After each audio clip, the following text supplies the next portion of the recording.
Moving out of the Ebola crisis this morning, a strong message from the World Health Organization calling the outbreak, quote, an international public health emergency. In the meantime, we're getting a clearer picture of just how devastating this situation in West Africa is. NBC's national correspondent Kate Snow continues to follow it all from Atlanta, where the American patients are being treated. Kate, good morning to you. Savannah, good morning. This morning, American family members of people who work at the U.S. Embassy in Liberia have been told to come home. This just as aid workers and the CDC sounded an alarm yesterday, talking about just how devastating this largest epidemic of Ebola is and also what could be to come. If there's an image that shows what things are like in West Africa now, it's the man who collapsed on a busy street in Guinea. For 5 hours, no one dared to help or touch him, fearful he might have Ebola. I could give you descriptions of people dying that you cannot even believe.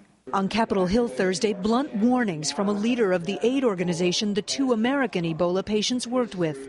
If we do not fight and contain this disease in West Africa, we will be fighting this disease and containing it in multiple other countries around the world.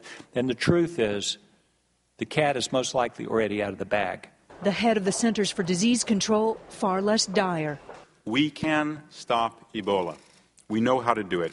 It will be a long and hard fight. The government is trying to fast-track production of the experimental medicine the 2 Americans have had. I heard that you actually... Here at CDC headquarters, experts are monitoring every new case, numbers that just keep climbing. Those lines don't look very good right now. Yeah, indeed, we're in the early phase, and so the response... At Emory University Hospital, Dr. Kent Brantley and Nancy Reipel seem to get a little better every day, Isaacs told the Associated Press. They are not expected to have a quick recovery. They're talking like a long time. From Liberia, Nancy's husband, David, reflected on how hard it's been. You know, it's a singular experience to look upon loved ones. You know, we're junior high sweethearts.